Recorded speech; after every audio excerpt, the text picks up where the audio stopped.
Aujourd'hui, on visite Florence, c'est la capitale de la Toscane. Elle est riche de nombreux chefs-d'œuvre de l'art et de l'architecture de la Renaissance. On prend la direction du centre historique, où se trouve l'un des sites les plus emblématiques de la ville, le Duomo. C'est la quatrième plus grande cathédrale d'Europe. La construction de la Santa Maria del Fiore a commencé à la fin du XIIIe siècle et n'a été achevée qu'au XVe siècle. On admire sa belle façade, terminée au XVIe, et qui n'est pas la façade d'origine. En effet, pendant des années, cette façade était en briques. Mais au XIXe siècle, l'actuelle façade en marbre néo-gothique a été ajoutée.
Samedi 20 juin, nous sommes à Florence. Donc, un petit tour dans le quartier historique, la cathédrale.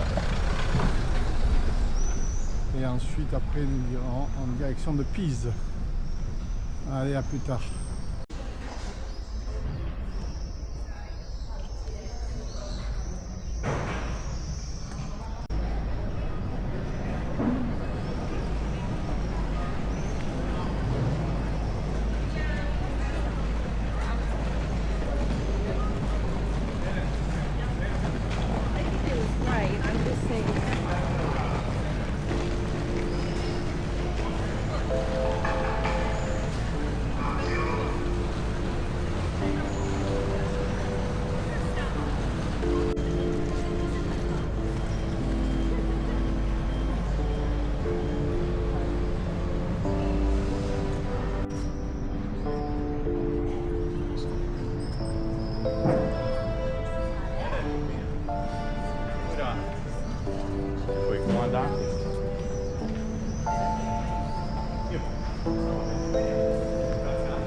Mi ha fatto pensare ora che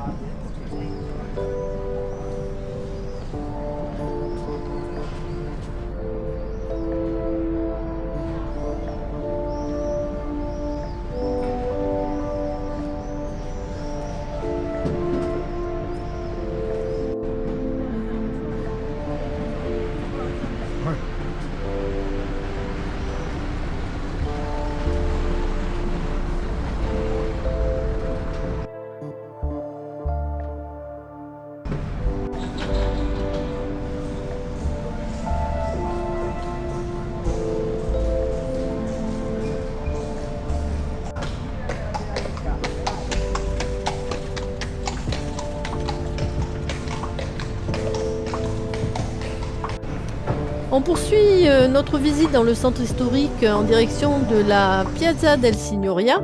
C'est la place principale de Florence et la place la plus célèbre. Magnifique. On y trouve le Palazzo Vecchio. Le Palazzo Vecchio a été le siège du gouvernement de Florence pendant de nombreuses années. Aujourd'hui encore, le conseil municipal y siège. Devant l'entrée, on peut admirer une copie du David de Michel-Ange. On trouve aussi sur la place une loggia avec toutes sortes de statues, dont la plus célèbre est Persée tenant la tête de Méduse décapitée, et également une fontaine, la fontaine de Neptune.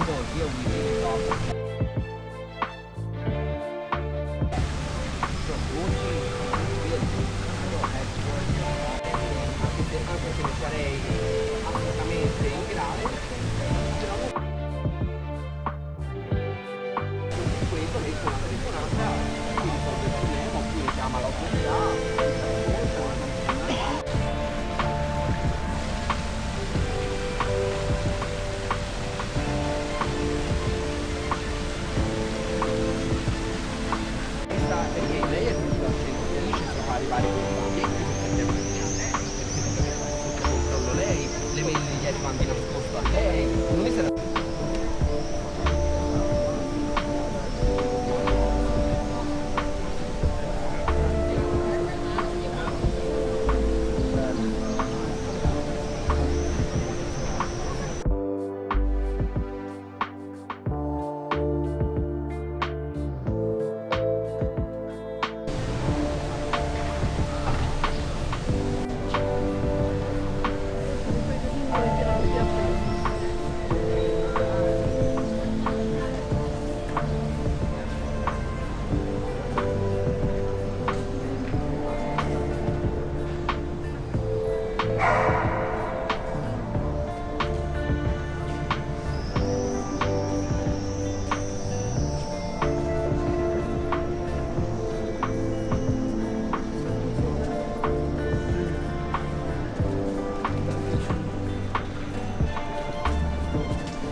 On continue notre exploration de la ville et apercevons enfin l'Arno et son célèbre pont, le pont Vecchio.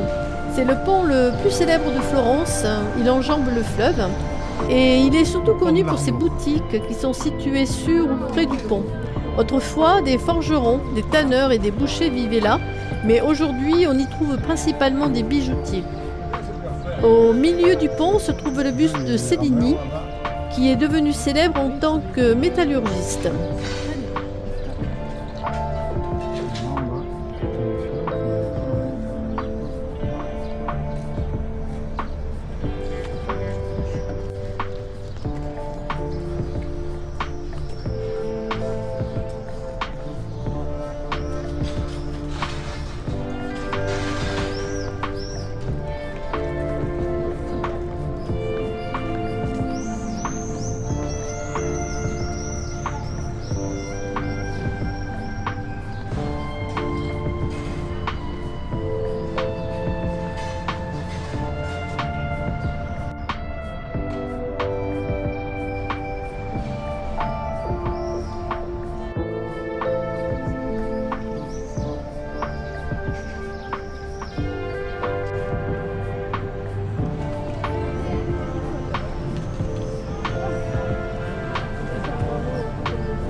Après cette visite, nous reprenons la route en direction de la ville de Pise. Arrivé à Pise, on se rend à la Piazza dei Marcoli. C'est là que se trouve entre autres la tour penchée ainsi que le Duomo et le baptistère. La plupart des gens connaissent le campanile de Pise sous le nom de tour penchée. Elle était déjà penchée à son achèvement en 1372. Ce cylindre de marbre blanc de 56 mètres de haut est le campanile de la cathédrale romaine qui s'élève à ses côtés sur la place. Il a été construit sur un terrain marécageux à partir de 1173. C'est la raison pour laquelle la tour commençait déjà à s'affaisser lorsque le 3e étage a été érigé. Néanmoins, la construction s'est poursuivie et en 1350, elle était terminée.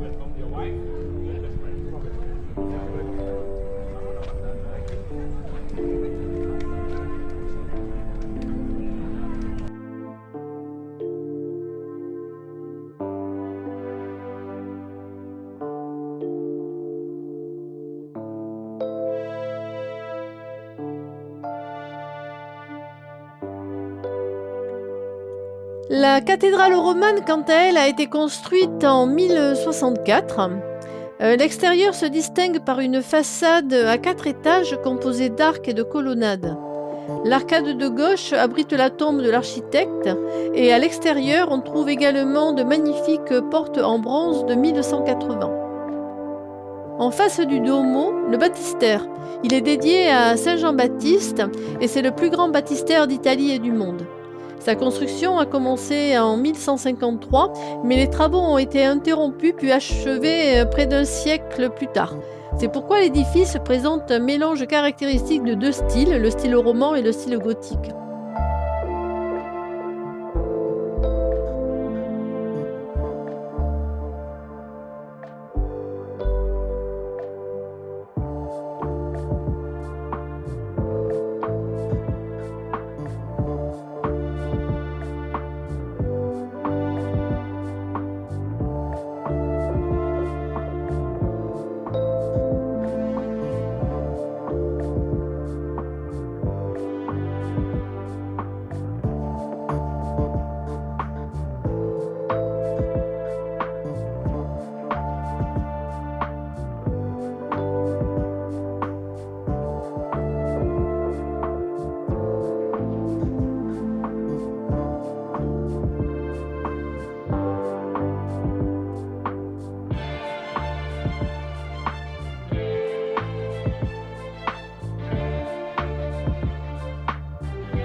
Ce fut une journée longue et très enrichissante. Pour la terminer, nous prenons la direction de notre dernière étape en Italie, les 5 Terres.